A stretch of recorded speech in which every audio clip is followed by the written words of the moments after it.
Back on another episode of the Main Event Podcast, baby. Please make sure you like and subscribe on YouTube as we continue to bring you nothing but the best inside and outside of boxing. Mike Risper, that's over here to my left. Yes, I'm sir. Tawan Butler. We've been doing this for a long time on the Main Event Podcast. Well, about a year on the Main Event Podcast, but we've been homies for a long time. And you've been acting like you've been knowing boxing for a long time. Well, I try. Everybody, But we got a guest on this segment, special guest of the Main Event Podcast. You know what I'm saying? Everything about this young brother right here, man. I YouTubed him, I Googled him. Soon as Unc told me we can get him on the show, I just had to know more about the little homie. I want to let him introduce. Well, I'm gonna introduce him. Yeah. But then after I introduce him, he gonna give us his rundown because he like to talk, and he got the wrong apparel on today. But we gonna get in that a little later on in the show. He know he got on the wrong apparel. But I'm going to give him a proper introduction anyway because it's the Main Event Podcast, baby. Make sure you like and subscribe on YouTube. In our middle on the Main Event Podcast. Yes, sir. Coming out of the promoter's corner on the Main Event Podcast, we got Gabriel Flores Jr. What's happening, baby? We got him, man. He's smiling like he a Chiefs fan. He's smiling hard like he a Chiefs fan. I'm just feeling good right now. I got my rare partners around me right now. You know, man. And we glad you came down, baby. Man. You know what? I like it when it's 2 and 3 and 4 to 1 because when we win, it tastes that much better. The fight is better when I heard they tried to jump me. You feel me? They tried to jump me is the key word, but I won.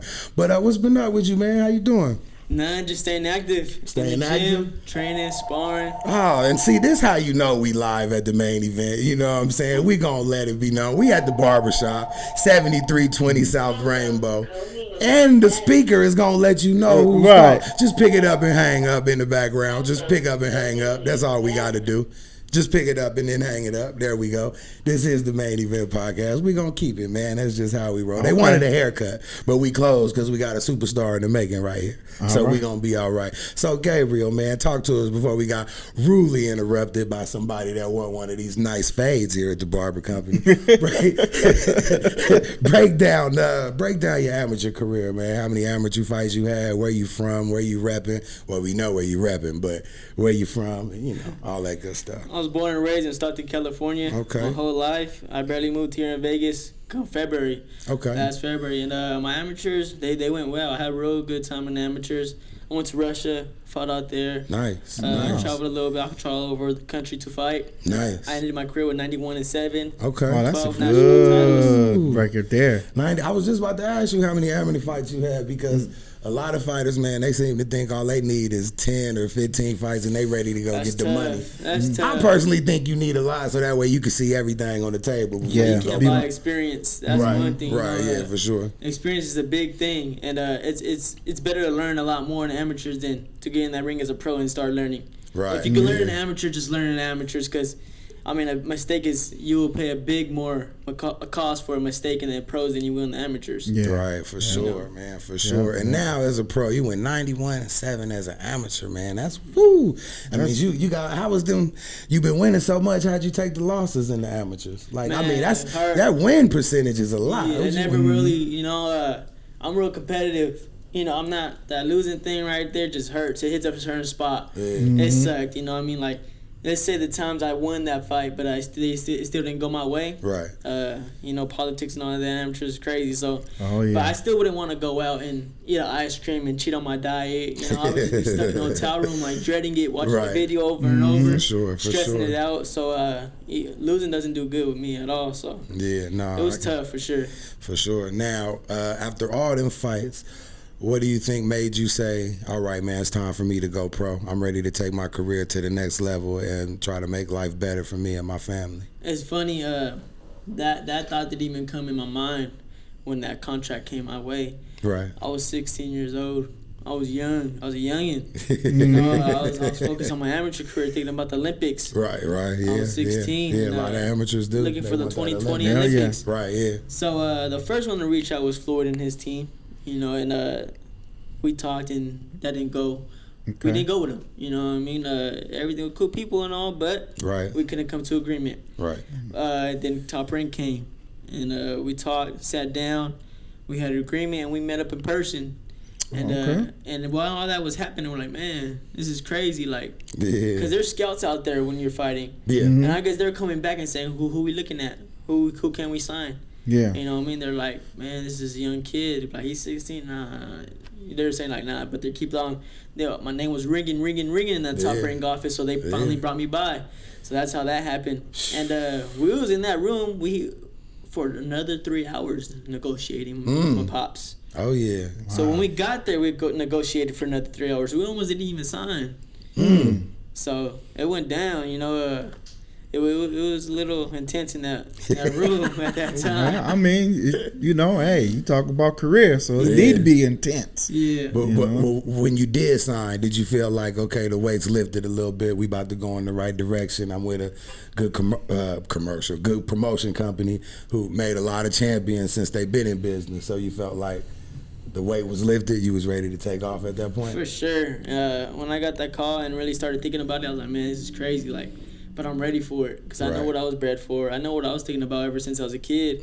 I mean, so many people, I'm talking about as a young kid, they always got the same answer when they said, what do you want to be when you grow up? I always said a boxer. Right. You know, I was never that kid at the age I said firefighter or anything different. It was always a boxer. No matter what my age was when they asked. So I knew it was coming. I just didn't know it was going to be that soon.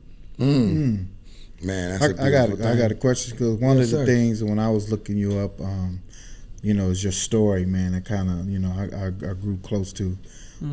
So those that may see this video may not know your background or whatnot, kind of go through your you know, your motivation, what motivates you, and a little bit of your backdrop of your, you know, your personal life. Yeah, well, Stockton, California is not really a known city around the country, you know. So when you heard of Stockton, just think of it kind of like a place like Detroit, like Oakland. You know, it's real tough. I mean, in California, it was one of the highest crime rates, gang activities, you know, in the state, California. So it's ugly. It's real. For example, last week I seen something talking about the last 5 days was 5 people murdered. A 15-year-old kid got murdered in a Burger King drive-through. Wow. In front of his mom's. You know, so out there in Stockton, it's ruthless, man. If you're banging, a grown man don't care your age. You know what I mean? If you banging, you banging. That's how they feel out there. Wow. And my mom's just happened to be in the middle of some crossfire when I was 12 years old back in 2012. 2013, but I was 12 years old, and she died. You know, she got rushed to the hospital, and she died by the morning time, and it was tough for me and my family to go through that. And previous to that, I had so many other family members that, you know, went down from the gang violence because, you know, my family, they lived the Stockton lifestyle, and it was a little crazy, you know. So I got some family members that passed away from all that. Yeah, I get it, but you know, that's what got me, man. When I heard your story, and then, you know, and then I think it was your last fight. You had your shirt on with your mom picture in the front of it. You know, I was like, man, you know, I like this kid. Yeah, I started doing that in the amateurs. One of my last tournaments, I started doing that, and then I just continued it in the pros.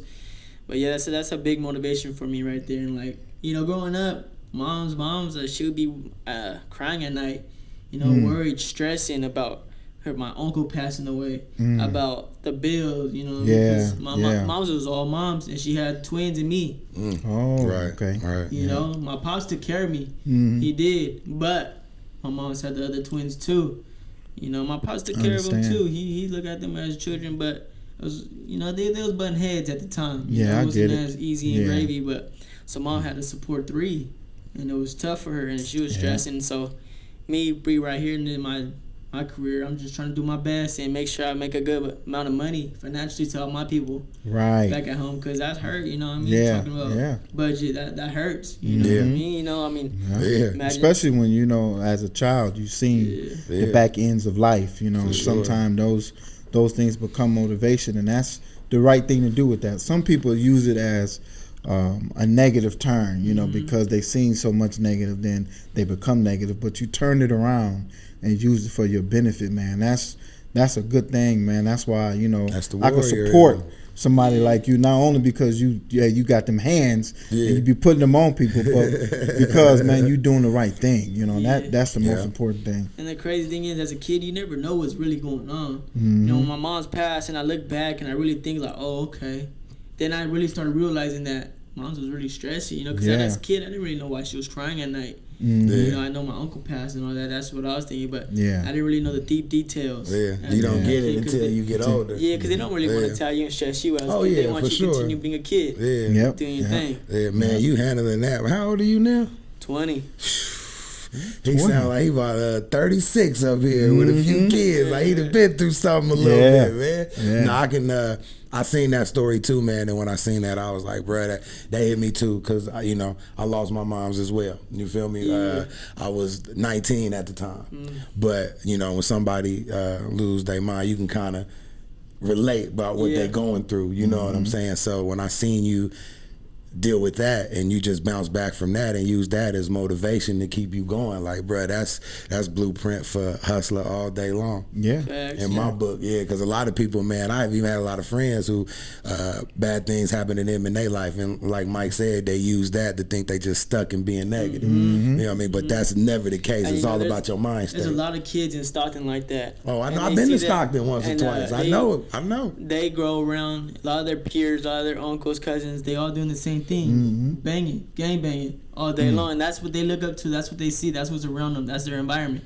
So I go around to a lot of assemblies at schools, a lot of elementary schools. I go to high schools too, but it's hard in high school. Sometimes they already done in the head. They don't even try to hear nothing. They stubborn. Hard-headed. So I try to focus on the future, the younger kids, not telling, because you know, it's ugly when you pass. So you have somebody pass, because it's like you lose your head. You're not even you no more. You go out there doing crazy things. Right. So I just try to tell them how I healed. You know, how I did that. You know, I tell them, like, I only got 12 years with my mama. Man. I wish I would have got more, of course. Everybody always wishes, but sure. I could have only had 6.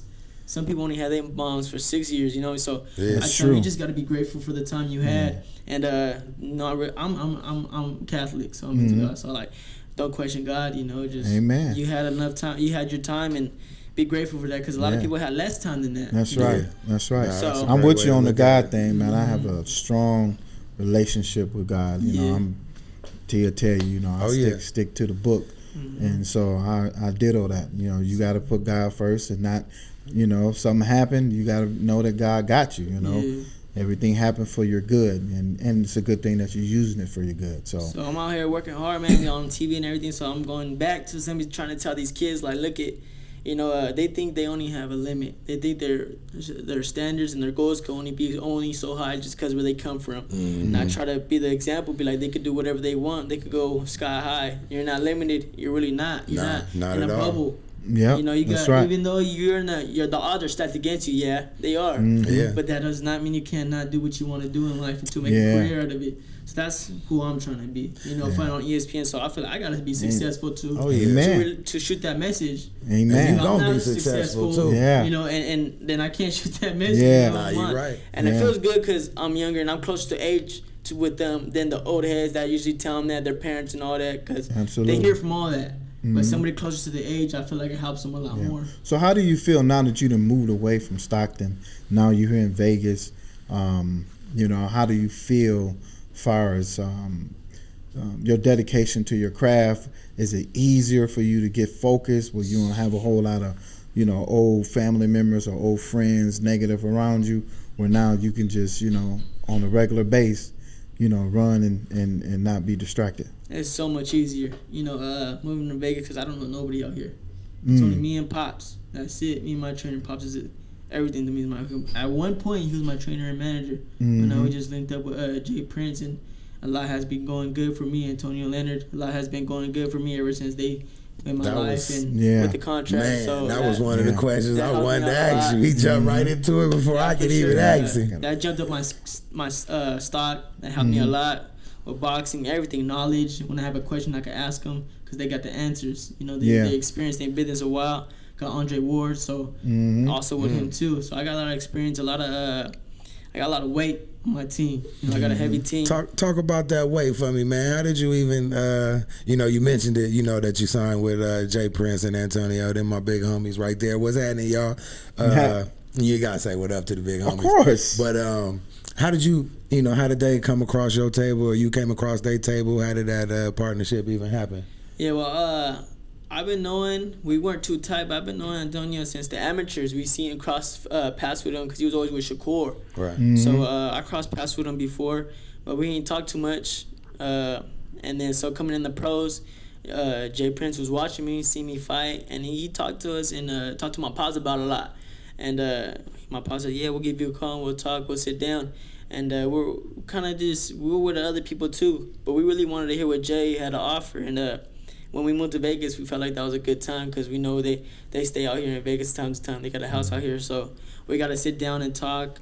At first, we talked to Antonio. Everything sounded good. You know, when you just go in there, you could just feel it. You feel the vibe. Real people, real to the ground.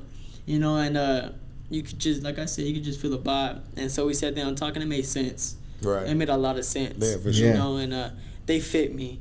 You know, they feel like what we do together will make something happen real big and special. So that's how that happened. Yeah, that's important, right? It's one of the great decisions I made. I already know. Not only that, man. I know. I heard you was moving a lot of tickets out there and started doing you a fight, man. I heard you last was, year. You was the man out there moving tickets out there. They was coming to see you out there. I fought in the Stockton Arena May 5th of 2019, May 4th. May 4th of 2019. Sold it out. Over 10,000 people on ESPN. So man, that was a big night for my city. It was crazy. That's big time right there. It was crazy because not even that I won. I knocked boy out in the third round, like put him to sleep. You just hear the crowd going crazy. Like it was wild. Like I can't even tell you really in words. You just have to really be there. After I knocked him out, I just told myself just enjoy the moment, and I could feel everybody's voices vibrating off my body. That's how loud it was. Like. Feel my whole body vibrating just from all those screams. It was outrageous, man. I can't wait to do it again. Man, the man moving tickets, and while we got him on the show, we gonna get him to say the main event can cover everything exclusive. Ain't that right? That's a fact. See, all right, we gotta tell Antonio it's all good. We just, sometimes a verbal commitment on camera is just as good as paperwork. Sometimes, you know what I'm saying? We can show it in the court of law. He can't backtrack. I hear you. But it's good. It's good to get a rising star early. Yeah. Because a lot of people chase the people out there that's, probably they so-called the stars of the sport right now. But there's always some that's coming up that's going to take that position away from them. And it's good to get them when they're young because if anybody don't know Gabriel, you need to look him up because you will know him. I mean, we forgot to tell the people he's 20-0. I'm telling you, How you forget to tell the people he's 20-0? Well, we still rolling, so.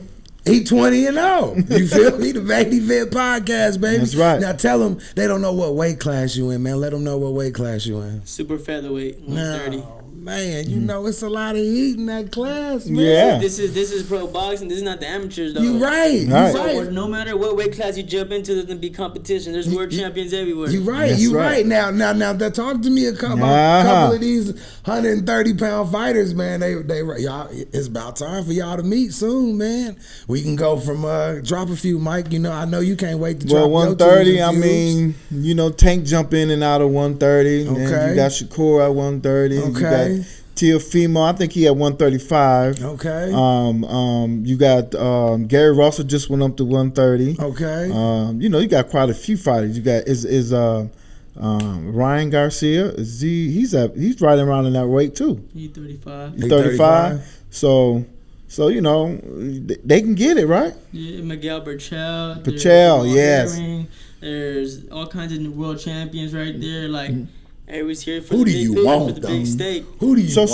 So a lot of the fighters that was at 130 moved up. So 130 is kind of for the taking right now, huh? In a way.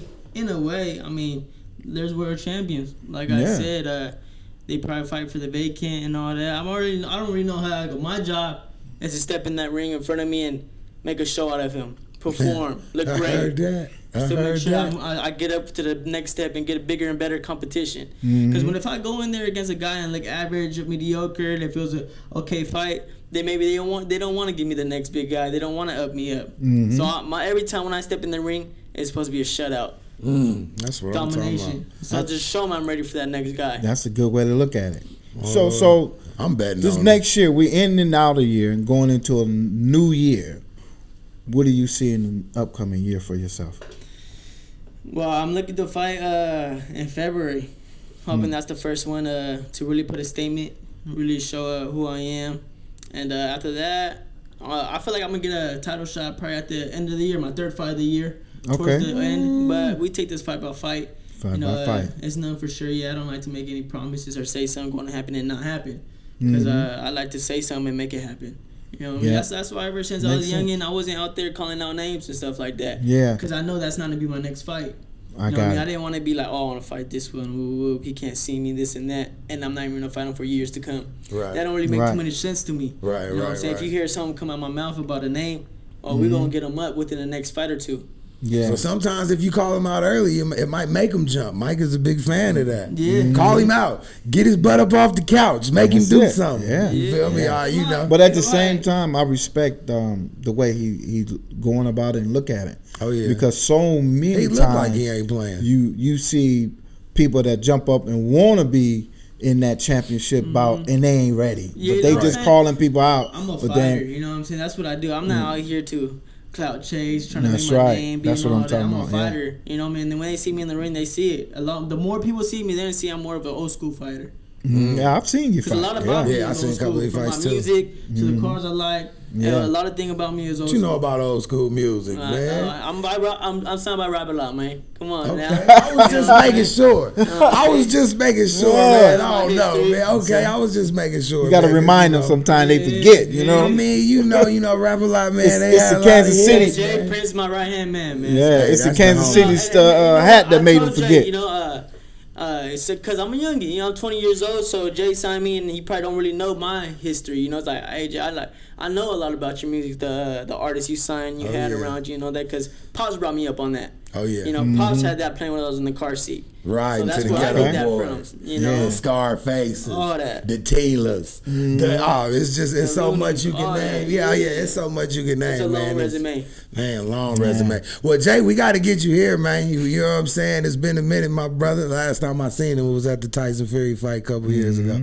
I can't even say that Corona got you feeling like it was a couple years ago. Yeah, that was well, last. I can't even remember when that fight was. Well, the last time Tyson Fury fought, and it wasn't Deontay Wilder. That was the last time I seen Jay. So, Jay, we got to get you on the show, man. You can't keep being in and out of Vegas and not come see your player partner, man. We've been doing this for a long time. But, man, we pretty much covered it all, man. Is there anything you want to say to the homie right here, man? I'm excited to have Well, you. you know, like I said, I did a lot of, looking up his videos. He's popular on the social media. But tell me about, because I seen one video where Andre Ward came in to your training camp and was helping you and whatnot. So tell me a little bit about your relationship with Ward and how did you feel as an upcoming fighter? Getting the tools. Yeah, from he a coming champ in like and recognizing who you are and helping you out. That's a lot of knowledge. That's a lot of knowledge from a man that was pound for pound, undisputed world champion and all that. It's a lot of knowledge. So, I mean, Dre, he's from Northern California, right there. I got that from Bay Stockton, Love, Oakland, right period. there. Yeah. So, and I can't remember the last person before Dre that ran Northern Cali. That was the champ. That was really, because Dre was the man. You know, he was a pound for pound champ right there. Like, you know, he wasn't just a world champion. Oh yeah. You know what I mean? So I can't really remember besides Dre who was that. Who was a Northern California world champion? That was the guy in the weight division. That was pound for pound, running the whole thing. So I feel like Dre coming in and helping me out. You know, I'm gonna be that next guy to do it. You know, he's gonna pass the torch to me. Now it's my turn. Yeah. Man, that's dope, man. That's like getting Kobe coming in, showing you how to the right form, right free throw. Right. You know what I'm he was saying? right there during my sparring sessions, right there, telling me what to do, what to fix, what to focus on. And you know what's funny? My dad tells me some of the same things, but it's better to hear from another voice. It'll stick in my head more, make me do it more, because that's my pop. You know what I mean? Sometimes we butt heads and all that. I don't know why it's like that, but it ain't just weird, it's like that in life, period, though. Yeah. You could hear something from somebody and you be like, man, get on out of here. But then you hear it, Mike say it 3 weeks later, and you be like, man, you make a lot of sense. And your partner, man, I just told you that. Be like, man, well, you sounded stupid when you said it or something. You know what I mean? But nah, that's just how life is, man. But man, Gabriel, you got such a good team around you, bro. It's like you set up for success, dog, for real. And we happy to be right here to get you on the Main Event podcast at an early age and early in your career, because, man, I don't see nothing but high trails for you, for real, man. And now you locating in Las Vegas, the fighting capital. Yeah. All you got to do is run your miles, get your rounds in, and stay out of Tell you trouble. what, ever since I've been in this game, we done nothing to sacrifice to be better.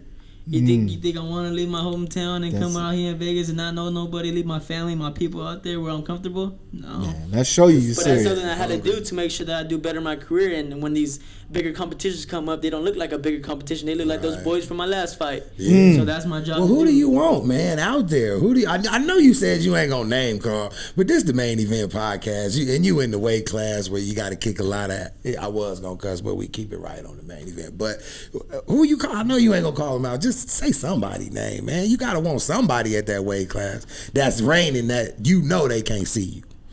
Well, there's fighters out there that I really want to get in the ring with.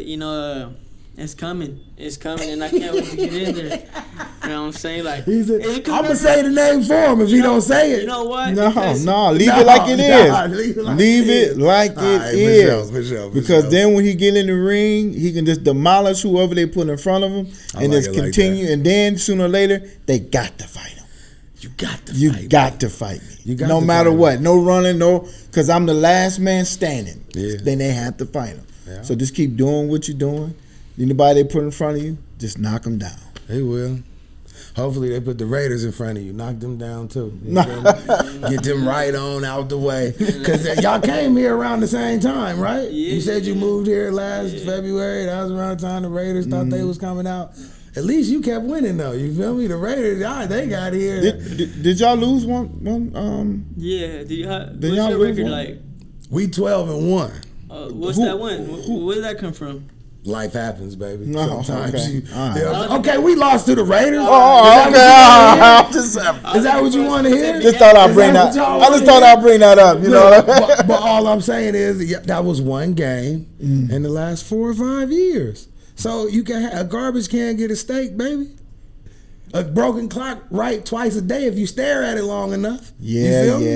I'm just saying. I hear you talking. I'm just saying, man. But that one loss does still nothing on your record. Nah, because the Steelers, like we had Antonio Leonard on the show and he called out a team, right? And ever since he called out that team, they done dropped 2 in a row. I tried to tell him they was getting dressed to go nowhere, but he was sold because they was 11-0. He did his dirty, he did his code on that way. He was sold because they was undefeated. I said, No. come on, that don't mean nothing. No, now. I can't That let don't you. mean nothing now. I can't They let you dropped do. 2 straight I since can't then. let you do like that. He said he was just making a point. He did. He said he was not no Steeler fan. Right. He was just making a point. And what was his and point? that's it. What was his point? His point is Chiefs is not the only team in the NFL that's winning games. That was his point. Well, I think they is now. No, because they still got a loss on their record. I mean, but you know, now the Steelers got more losses on their record. I'm just saying, You but feel they me? still winning games. So his point is still valid. Well, they ain't winning no more. They lose one more, you can write them out. Y'all might as well just come on with me. Until then, they stay in that same category. But we're on the Main Event Podcast.